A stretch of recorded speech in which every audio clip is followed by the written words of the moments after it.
राजकीय महाविद्यालय बामनवास सवाई माधोपुर के बीए तृतीय वर्ष के भूगोल के छात्रों का स्वागत है। मैं ओम प्रकाश शर्मा, सहायक आचार्य भूगोल, ऑनलाइन पढ़ाने की श्रृंखला में आज आपको हिमालयन नदी तंत्र के बारे में बताना चाहता हूँ और सिंधु नदी तंत्र के बारे में विस्तार से अध्ययन करवाना चाहता हूँ। हिमालयन नदी तंत्र या अपवाह तंत्र की बात करें तो हिमालयन नदी तंत्र या अपवाह तंत्र में 3 प्रकार के नदी तंत्र आते हैं: सिंधु नदी तंत्र, गंगा नदी तंत्र और ब्रह्मपुत्र नदी तंत्र। सिंधु और उसकी सहायक नदियाँ मिलकर के सिंधु नदी तंत्र का निर्माण करती है। गंगा और उसकी सहायक नदियाँ मिलकर के गंगा अपवाह तंत्र का निर्माण करती है। ब्रह्मपुत्र और उसकी सहायक नदियाँ मिलकर के ब्रह्मपुत्र अपवाह तंत्र का निर्माण करती है। सिंधु नदी तंत्र में सिंधु नदी और उसकी सहायक नदियाँ झेलम, रावी, व्यास, चेनाब, सतलज ये शामिल की जाती है।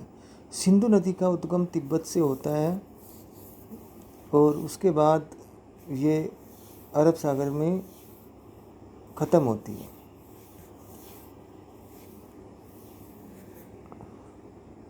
और इसका अधिकांश हिस्सा जल उपयोग का और लंबाई का पाकिस्तान में है। भारत और पाकिस्तान के बीच सिंधु नदी के जल के बंटवारे से संबंधित एक समझौता हुआ जिसे सिंधु जल नदी समझौता कहते हैं। 1960 में हुआ वो। चलो इसको विस्तृत रूप से अध्ययन करते हैं। सिंधु नदी तंत्र, सिंधु नदी जिसको इंडस नदी भी कहते हैं, इसकी जो उत्पत्ति होती है कैलाश चोटी से पूर्वी तिब्बती क्षेत्र में बोखरचू हिमानी, एक हिमानी क्षेत्र है, उसका नाम है बोखरचू हिमानी, वहाँ से उत्पत्ति होती है सिंधु नदी की। और पहले यहाँ से यह उत्तर पश्चिम दिशा में प्रवाहित होती है, फिर लद्दाख श्रेणी को काटकर गिलगिट के पास एक गहरा गड्ढा गोर्ज बनाती है और देमचोक के निकट भारत में प्रवेश करती है। यह विश्व की सबसे बड़ी नदी लंबियों में से एक है जिसकी लंबाई 2880 किलोमीटर होती है, परंतु इसकी भारत में लंबाई 709 किलोमीटर है। इसका अधिकांश हिस्सा पाकिस्तानी क्षेत्रों में पड़ता है और अपवाह क्षेत्र इसका 11,65,000 वर्ग किलोमीटर है, परंतु भारत में इसका अपवाह क्षेत्र 3,21,290 वर्ग किलोमीटर है। सिंधु जल संधि के अंतर्गत भारत को इसकी विसर्जन क्षमता का केवल 20% जल का ही उपयोग लाया जा सकता है। सिंधु के बाएं और दाएं दोनों तरह से कहीं हिमालयन सहायक नदियाँ आकर के मिलती है। ये स्टार्टिंग फेज़ की बात है, जब सिंधु वहाँ से स्टार्ट होती है उसके आसपास सिंधु की बहुत सी सहायक नदियाँ हैं, उस हिमालयन क्षेत्र की बात है। इसमें गरतंग, जास्कर, द्रास, शोक, सिगार, नुब्रा, गिलगिट और हुंजा प्रमुख है। ये सिंधु की सहायक नदियाँ हैं। अटक के पास काबुल नदी इसमें मिलती है, जिससे आगे जाकर के कुर्रम, तोच, झोब, गोमल, बिबोहा के जल को एकत्रित करते हुए पंजाब के उपजाऊ मैदानों में प्रवेश करती है। पंजाब से पहले ये सहायक नदियाँ हैं और मिठानकोट से उत्तर में पंचनद आते ही इसमें 5 नदियों का पानी मिलाप होता है, इसीलिए पंजाब 5 नदियों की भूमि नाम पड़ा। कराची में थोड़ा 5 नदियाँ हैं: सतलज, व्यास, रावी, चेनाब, झेलम। कराची से थोड़ा पूर्व यह अरब सागर में विलीन हो जाती है। तो तिब्बत के पठार से बोखरचू हिमानी से निकली और अरब सागर में, कराची के पास में अरब सागर में लुप्त हो गई। तो पंजाब से ऊपर और पंजाब में 5 नदियाँ मिली और उसके ऊपर अन्य सहायक नदियाँ मिली, जैसे कि गरतंग, जास्कर, द्रास, शोक, सिगार, नुब्रा, गिलगिट और हुंजा। और पंजाब में सतलज, व्यास, रावी, चेनाब और झेलम ये इसकी सहायक नदियाँ हैं। कराची में यह अरब सागर में सिंधु नदी विलीन हो गई। अब सिंधु की सहायक नदी झेलम की बात करते हैं। झेलम सिंधु की एक प्रमुख सहायक नदी है। यह शेषनाग झील से निकलकर, इसकी उत्पत्ति शेषनाग झील से होती है। वूलर झील से होती हुई पाकिस्तान सीमा के पास बास मंगल के निकट एक गहरा गोर्ज बनाती है और इसकी जो गोर्ज की गहराई है वो 2130 मीटर है और त्रिगमू के पास चिनाब से मिल जाती है। यहाँ पर त्रिगमू के पास झेलम चिनाब से मिल जाती है और इसका कुल अपवाह क्षेत्र 28,490 वर्ग किलोमीटर क्षेत्र है और इसकी अपवाद क्षेत्र की 2789 करोड़ घन मीटर वार्षिक विसर्जन क्षमता है जल की। कश्मीर में यह परिवहन और व्यापार हेतु झेलम नदी बहुत उपयोगी है। कश्मीर में परिवहन और व्यापार के लिए झेलम नदी का बहुत उपयोग होता है। बात करते हैं चेनाब की, जिसको अस्किनी या चंद्रभागा भी नाम से जाना जाता है और इसका उद्गम लाहौल जनपद में बड़ा लाचा दर्रे के पास होता है, जहाँ से यह उत्तर पश्चिम की ओर प्रवाहित होती हुई किश्तवाड़ के निकट एक जानू मोड़ बनाती हुई सकरी घाटी में प्रवाहित होती हुई पाकिस्तान में प्रविष्ट होती है।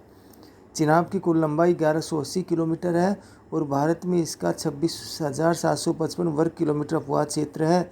मराला के निकट इसका औसत वार्षिक विसर्जन 2900 करोड़ घन मीटर है। तो चेनाब की बात हो गई। और अब है रावी, जिसको आप पुरुषनी या इरावती भी कहते हैं, इसको पुरुषनी या इरावती नामों से भी जाना जाता है, का उद्गम हिमाचल प्रदेश के बंगाल बेसिन में होता है। भारत में इसकी कुल लंबाई 725 किलोमीटर तथा अपवाद क्षेत्र 5957 वर्ग किलोमीटर है। यह पाकिस्तान में सराय सिंधु के पास चेनाब में मिल जाती है। माधोपुर के निकट इसकी औसत वार्षिक विसर्जन लगभग 8000 घन मीटर है। देखो नक्शा भी दिखाया गया है, नक्शा भी मैंने यहाँ आपको समझाने के लिए नक्शा भी डाला है कि सिंधु नदी मिल रही है, सिंधु से झेलम मिल रही है, चेनाब मिल रही है, रावी मिल रही है, सतलज मिल रही है। अब बात करते हैं व्यास की, जिसको विपाशा या आर्किया भी कहते हैं और इसका उद्गम होता है रोहतांग दर्रे से होता है और व्यास कुंड रोहतांग दर्रे के पास व्यास कुंड से होता है। यह कोटी और लारजी के निकट महाकंड बनाती है, गोर्ज बनाती है तथा हरिके के निकट सतलज में मिल जाती है। तो हरिके के निकट हरिके बैराज, सतलज और व्यास आपस में मिल जाती है। इसकी कुल लंबाई 470 किलोमीटर और अपवाद क्षेत्र 25,900 वर्ग किलोमीटर भारत में स्थित है। मंडी के समीप इसका औसत वार्षिक विसर्जन 15,800 घन मीटर पाया जाता है। अब बात करते हैं सतलज की, जिसको सतोद्री या सतलज नदी के नाम से भी जाना जाता है और इसकी उत्पत्ति तिब्बत में 4630 मीटर की ऊंचाई पर स्थित राक्षस ताल से होती है। तो सतलज नदी का उद्गम क्षेत्र राक्षस ताल कहलाता है, जो तिब्बत में है। यह एक पूर्ववर्ती नदी है जिसे तिब्बत में लांगचेन खम्बाम नाम से जाना जाता है। सतलज नदी को तिब्बत में अलग नाम से जाना जाता है, लांगचेन खम्बाब। भारत में प्रवेश करने के पूर्व यह लगभग 400 किलोमीटर तक सिंधु के समानांतर प्रवाहित होती है, पैरेलल, एक ही दिशा में। यह जास्कर श्रेणी को सिपकी और शिवालिक श्रेणी को रूतपड़ के निकट काटकर गहरे गड्ढे का निर्माण करती है, ये भी गोर्ज बनाती है। हरिके के पास व्यास का जल संग्रहित करने हेतु यह मिठानकोट के निकट सिंधु से मिल जाती है। भारत में इसकी कुल लंबाई 1050 किलोमीटर पाई जाती है, जिसमें 24,087 वर्ग किलोमीटर क्षेत्र का जल प्रवाहित होता है। रूपड़ के समीप इसका वार्षिक जल विसर्जन लगभग 1660 करोड़ घन मीटर पाया जाता है। भाखड़ा नांगल परियोजना हरिके एवं सरविंद नद क्षेत्र से संबंध होने के कारण यह देश की महत्वपूर्ण नदी है। सतलज नदी राक्षस ताल से इसकी उत्पत्ति होती है और महत्वपूर्ण नदी है क्योंकि भाखड़ा नांगल बांध से संबंधित है। सतलज और व्यास नदियों के संगम पर भाखड़ा नांगल बांध बनाया गया है। सिंधु नदी जल समझौता जो 1960 में हुआ के अंतर्गत भारत की 3 पूर्वी नदियों सतलज, व्यास और रावी तथा पाकिस्तान को 3 पश्चिम नदियों सिंधु, चेनाब और झेलम, सिंधु और उसकी 5 सहायक नदियां मिलकर के 3 पश्चिमी है और 3 पूर्वी है। सिंधु जम्मू कश्मीर राज्य की आवश्यकताओं को ध्यान में रखते हुए कि जल के उपयोग का अधिकार प्राप्त हुआ है, तदनुसार नई परियोजनाओं और नहरों का निर्माण किया जा रहा है और पुराने को नए तंत्र से संबंधित किया जा रहा है। तो इस प्रकार से सिंधु नदी तंत्र में आपने और हमने अध्ययन किया कि किस प्रकार सिंधु नदी तिब्बत के हिमनद से